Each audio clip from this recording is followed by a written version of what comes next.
Hi, I'm Mark Gaylor, Sony Global Imaging Ambassador. I have with me here the A7R Mark III, and at its launch in Sydney I was presented with the camera and asked for my initial impressions. On picking up the camera, I immediately opened the battery compartment and found the Z-series battery. I'd already used this battery in the A9 camera, and I know that I could fill up the memory cards before this battery would go flat. So typically this one Z-series battery is going to last for a whole day shoot, and that is going to be a major draw for many people looking to get into this A7 mirrorless system. The next thing I did was immediately opened up the card slot on the right side of the camera and found the dual cards that also features in the A9 camera. Now the lower card slot features the SD-XC2 cards, and so that is going to basically write from the buffer to the card very quickly.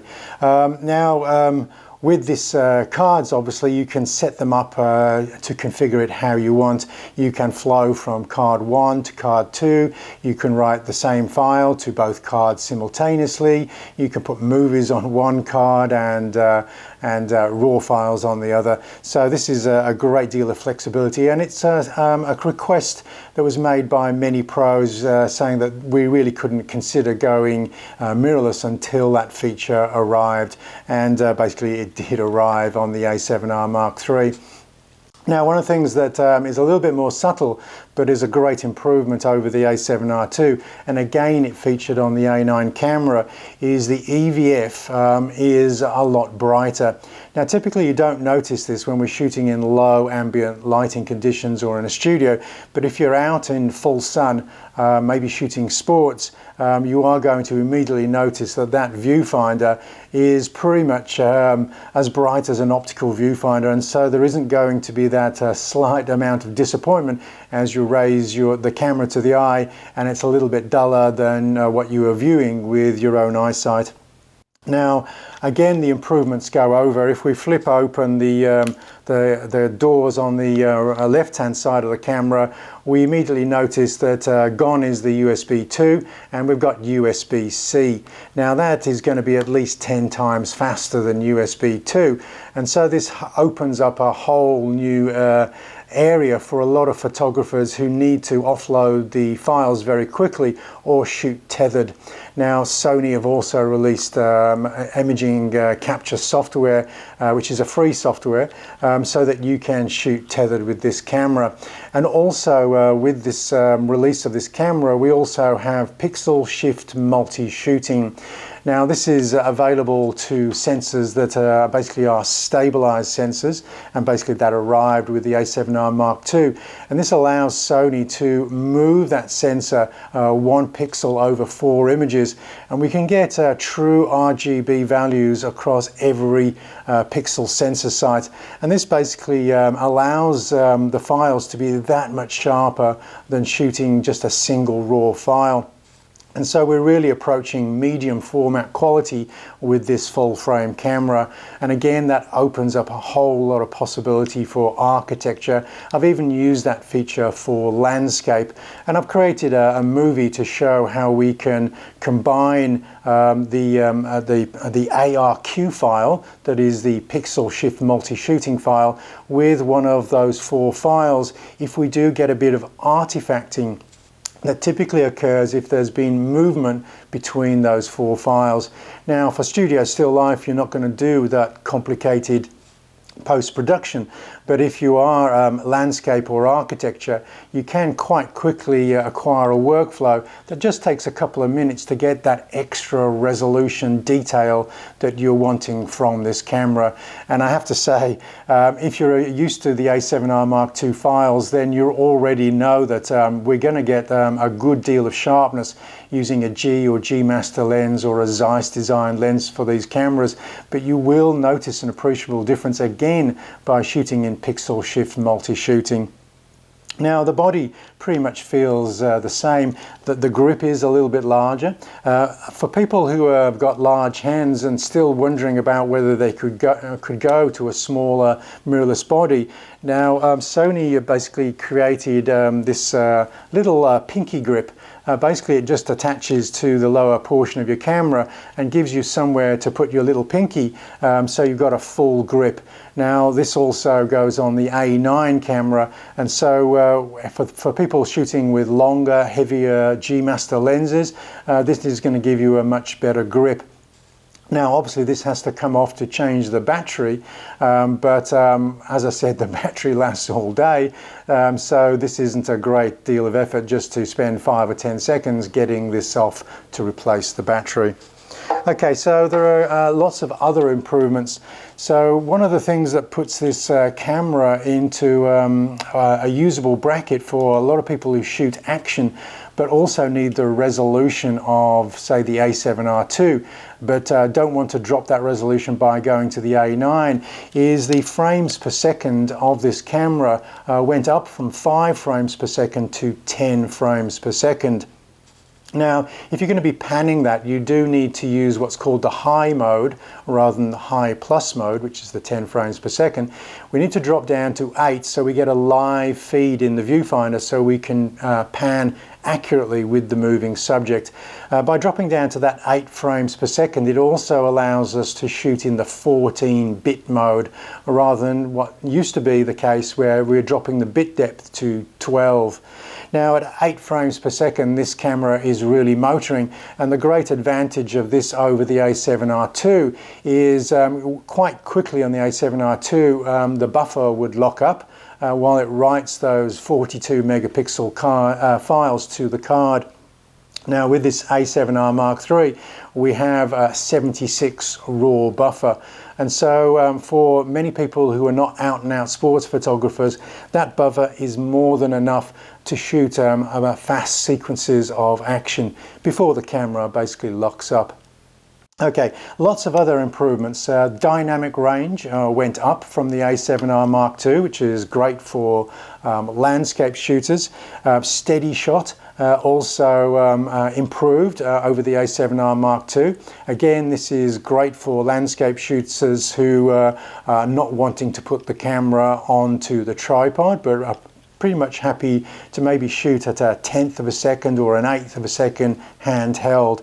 Again, that extra ability for steady shot to remove any camera shake from your hands is putting this camera into another great reason why you would possibly upgrade from an A7RIII. For movie shooters, the A9, a lot of people were disappointed that the S-Log profiles or any of the picture profiles didn't appear on the A9, but they're back with the A7R3. We have 10 picture profiles now, and so there is pretty much a picture profile for every user. Okay, and one of the great things about this camera for shooting movies is we now have a touch screen on this camera. Now, you can use touch screen for shooting stills, but typically I just reserve that now for shooting movies. I put it in wide AF, and then if I just need to use a lock-on AF or basically move to a spot focus, I can just tap the screen.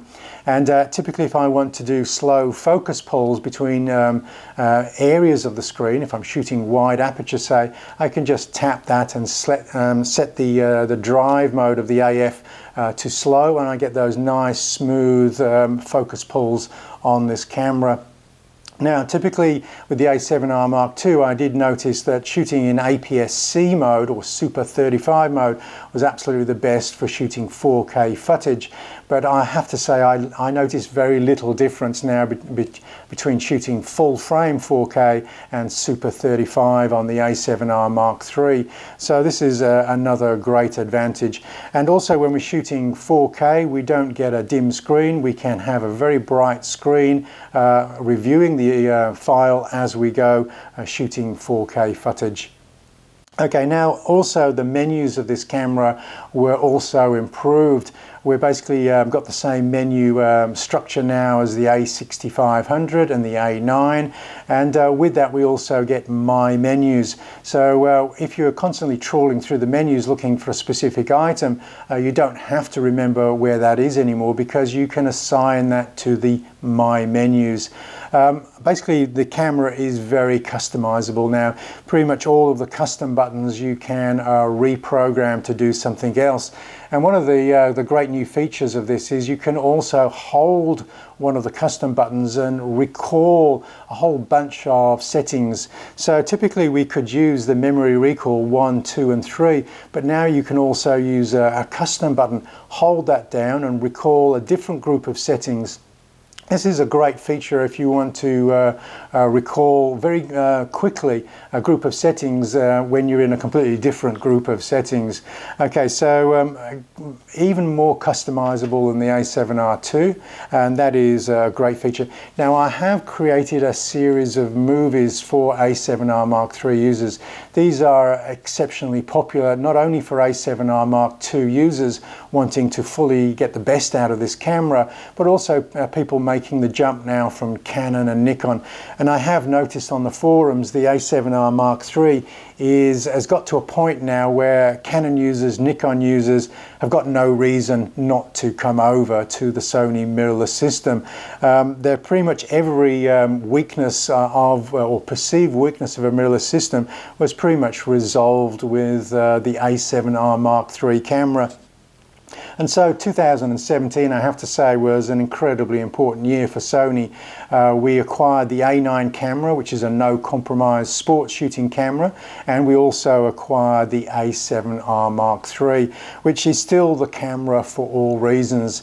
A lot of people have done movies to compare or pitch the A9 versus the A7R3.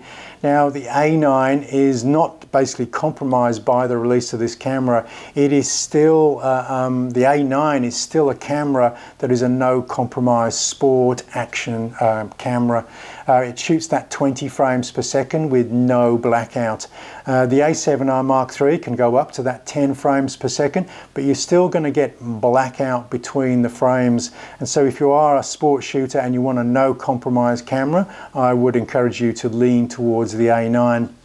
But if you occasionally shoot sports action, this camera probably is the camera for you. It has the resolution and it can, when push comes to shove, shoot fast moving action. Now one of the things that I haven't mentioned yet is the AF performance of this camera had to be improved to enable it to shoot sports. The A7R2 was no slouch, but the A7R3 just got even better. And one of the things that you may notice very quickly for AF performance is the ability for IAF. I know some photographers have come over to the Sony mirrorless system just because of that single feature. Now the IAF on both the A9 and the A7R3 is an incredibly powerful feature. It can detect eyes in very low ambient light now. The low ambient light AF performance of this whole camera has gone from -2 EV to -3 EV. That is great for sport shooting in low ambient light, but it's also great for portrait shooters to pick up an eye and then track that eye in continuous AF. Okay, so check out my custom movie settings. I've basically set them up for landscape, I've set them up for action, and which is good for wildlife as well, and I've also set them up for portraits and for movies. Now I've posted links, just to tap on the information icon at the top right hand corner of this movie, and you can jump to a movie that helps you set up this camera for your specific genre, and then you can basically program those to the 1, 2 and 3 memory settings. So although the memories or the menu system is very, very comprehensive on this camera, once you've set up My Menus, the function menus, and also you've registered your custom shoot settings, there is pretty much no reason to go back into those menus. And this camera will be fully customized for your particular shooting style. And then you can jump between those shooting settings just with by either holding a custom button or simply rotating the shoot mode dial to 1, 2 or 3. I found this camera to be still the camera for all reasons, really. I still own the A9, but the A9 really only comes out for dedicated sports, action, wildlife shooting now, and this is the camera that will come out on a daily basis. Okay, so I'm Mark Gaylor, Sony Global Imaging Ambassador, and just subscribe, bottom right hand corner link, and I'll catch you online next time.